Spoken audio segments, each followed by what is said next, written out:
Hello friends, today I take new subject from English. The topic is related to the tense. So first of all we have to know that what is called tense. Tense क्या होता है? Tense का हिंदी होता है काल, यानी कि past tense इससे रिलेटेड आते हैं। पास्ट की हम लोग बात करते हैं। तो टेंस जो होता है वह सबसे पहले हम लोग समझेंगे कि क्या होता है। तो tense is the study of the forms of the verb, यानी कि टेंस जो होता है, काल जो होता है, वह क्रिया के विभिन्न रूपों के बारे में अध्ययन कराता है। तो फर्स्ट ऑफ ऑल इसको हम लोग नोट डाउन कर लेंगे कि टेंस होता है क्या। The tense is the study of the forms of the verb, study of the forms of the verb,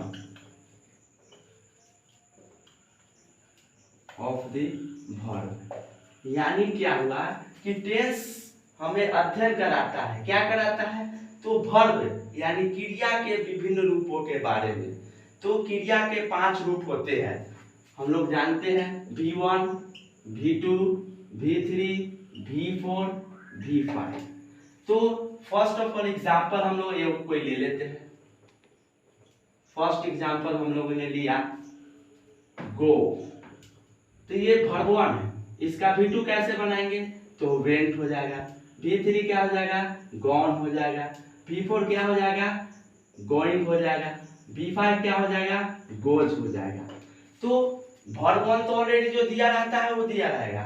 V2, V3, V4, V5 बनाते समय ध्यान रखेंगे कि V2 और V3 में थोड़ा सा डिफर होता है, या तो अंत में ये लगा होता है और नहीं तो ed लगा रहता है। V4 में हमेशा ing लगाएंगे वर्ब के बाद। V5 में s या es लगाकर उसको V5 बनाया जाता है। अब जानेंगे कि टेंस जो होता है वो 3 प्रकार के होता है। पूरी बेसिक से हम लोग लेके चल रहे हैं, कोई बच्चा को यहाँ पर डाउट नहीं होगा। टेंस को 3 भाग होते हैं। पहला होता है प्रेजेंट टेंस, दूसरा होता है पास्ट टेंस, तीसरा होता है फ्यूचर टेंस, यानी कि वर्तमान काल,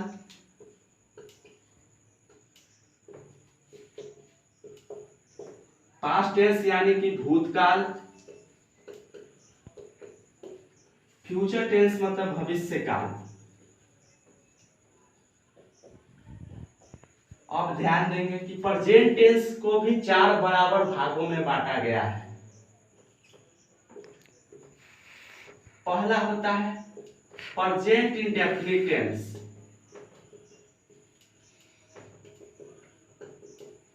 डेफिनिट टेंस, या इसका दूसरा नाम हम लोग कहते हैं simple present tense, simple present tense. इसका दूसरा नाम है प्रेजेंट कंटिन्यूअस टेंस।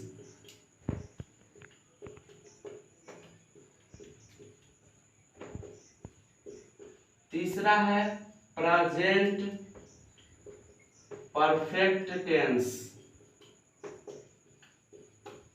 चौथा है प्रेजेंट परफेक्ट कंटिन्यूअस टेंस।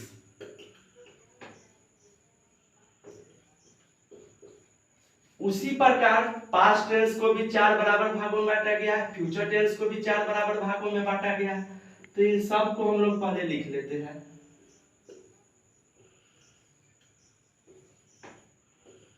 तो पास्ट को उसी तरह पास्ट इंडेफिनिट टेंस,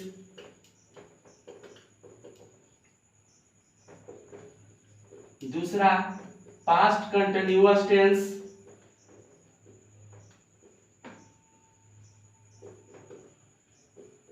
तीसरा पास्ट परफेक्ट टेंस, चौथा होता है पास्ट परफेक्ट कंटिन्यूअस टेंस।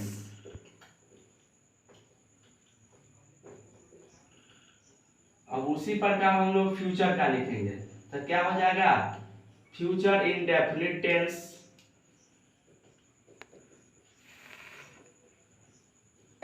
दूसरा हो जाएगा फ्यूचर कंटिन्यूअस टेंस,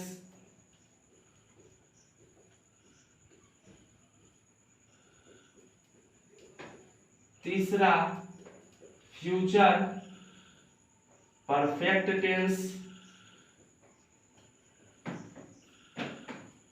चौथा होता है फ्यूचर परफेक्ट कंटिन्यूअस टेंस।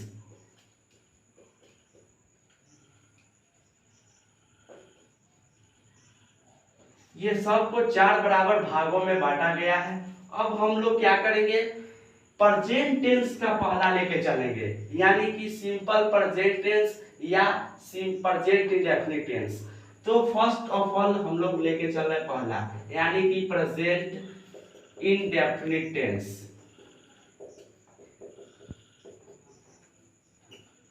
तो इसको हम लोग, इससे रिलेटेड जो ट्रांसलेशन आएगा वो कैसे बनेगा, तो सबसे पहले इसकी पहचान यानी कि रिकॉग्नाइजेशन जरूरी है। तो प्रेजेंट इंडेफिनिट टेंस में क्रिया के अंत में ता है, ती है, ते है लगा रहे तो वो प्रेजेंट इंडेफिनिट टेंस में आता है। तो रिकॉग्नाइजेशन यानी कि पहचान, जिस क्रिया के अंत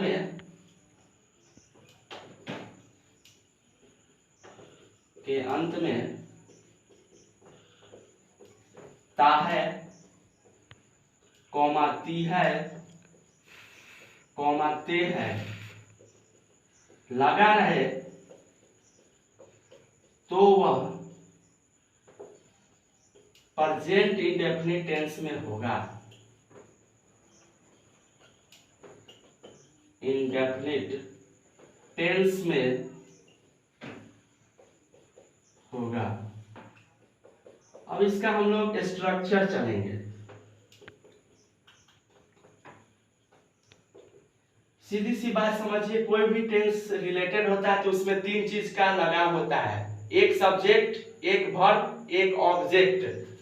तो सब्जेक्ट पहले आएगा, और प्रेजेंट इंडेफिनिट टेंस में होगा क्या, सब्जेक्ट प्लस V1 या V5 प्लस ऑब्जेक्ट, ये इसका स्ट्रक्चर होता है।